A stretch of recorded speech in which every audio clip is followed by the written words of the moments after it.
Hey guys, this is Zeddy with Techie Zeddy, and today I'm going to do that video I promised a while back when I did a video of this 1979 TDK D True Mechanism, which is the clear, the clear case version of this cassette. Unfortunately, I was going to compare this with the TDK OD, but unfortunately, I actually found out there's some music on here that I actually wanted to keep, so I'm not going to record over this. But we still needed something to test with, right? To compare with. So I decided to compare it with the 1988 TDK D clear shell as well. So there's a years decades jump, almost a decade, right? Almost 10 years, 9 years in fact, between these two. So let's check it out. First thing first, I'm going to be using the Nakamichi ZX7 for all testing.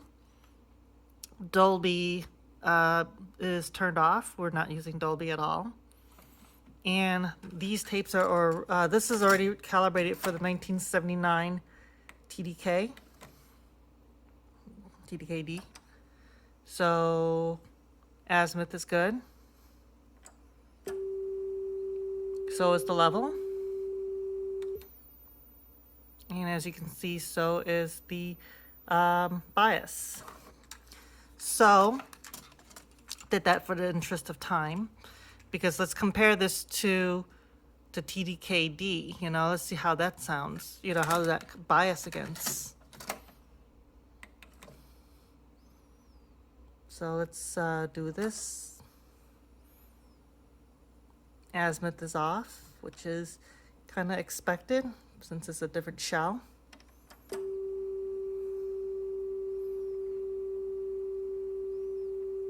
Level is mostly the same. Not much difference. But the bias is way off. Oh, wow.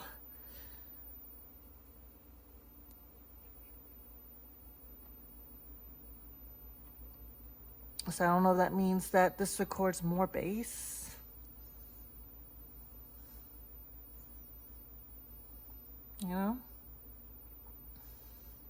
Actually records more highs, I think.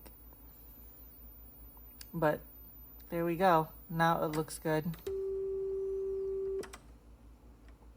All right, so the new one seems to be requiring a lot less bias to get it to calibrate compared to the old 79. All right, so let's do a sound test. And you guys know this track. It is called Rondo Brothers Race Car. I know you guys hear it a lot. I like this track for testing because it kind of has the whole bass and the highs, and it just covers a lot. So I kind of like using it. Plus it's kind of upbeat, and I'm actually not sick of listening to it yet. I don't know if you guys are, but I'm not. I don't listen to it every day. But I guess if you watch a lot of my videos, it becomes repetitive. I understand. But it's still a good test audio. So let's do it. So since this has already been calibrated for the 1988 TDK D, we're going to go ahead and just use this one.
All right. It actually records relatively loud for a normal tape. And I was thinking it was distorting, but then as I switched between tape and source, it sounded like it was part of the source anyway. So this is not too bad. So we're gonna leave the levels the same, and let's test it out with the 1979. First thing first, we need to calibrate. So let's do that.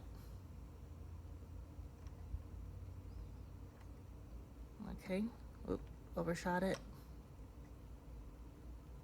Okay.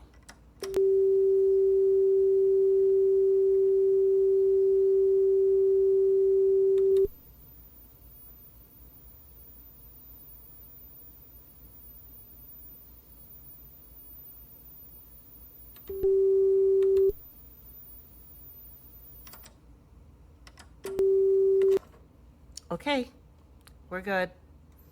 So let's record.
Okay, so it distorts a little sooner than the 1988 TDK D, but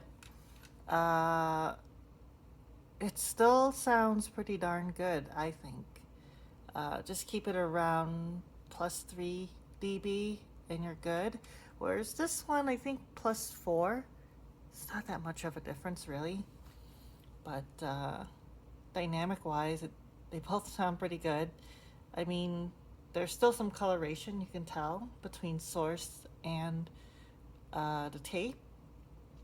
A lot of that was tape hiss, which does even present itself during, you know, moderate / loud portions of the songs. But it presents itself as, it's almost like it's a wider, you know, like a wider sound, if that makes any sense, rather than noise, you know what I mean? But technically, it is noise, you know, it's a coloration of sound. But it's not, it's not like bad or anything. So there you go. 1997 TDK D and the 1988 TDK D. Hope you enjoy this video, and if you like this kind of stuff, like and subscribe. My videos, I don't really have a set schedule for my videos to come out. It's just I do them whenever I get a chance to do them, and if I have any ideas for videos. And if you guys have any ideas for me that is feasible for me to do, yeah, comment, and I might actually end up using your idea. I think the cassette adapter was actually an idea that somebody put in my head. I don't remember who or how that came to be, but, or maybe it was just a topic being discussed in Facebook, and I was like, you know, I kind of wanted one of those anyway, so I'm going to make a video. I'm going to buy them and make a video out of it. So, and of course I make videos out of tapes that I acquire, and I say, you know what, I should test it out and, you know, and do a video out of it. So when I get new tapes, that stuff that I'm interested in, I will make a video out of it, you know. I've been doing more and more affordable tapes because, well, the expensive stuffs are expensive. And I don't get to acquire many of those kind of tapes, like metal tapes and type 2 tapes, which are moderately priced, but they're still pretty expensive when you buy a bunch of them. So my bread and butter these days are type 1 tapes, like TDK D and Maxell URs and Sony HFs. So I haven't done a whole lot of Sony HF, so stay tuned for maybe more of that kind of stuff. So, all right, I'm out of here. Toodaloo, guys. Bye.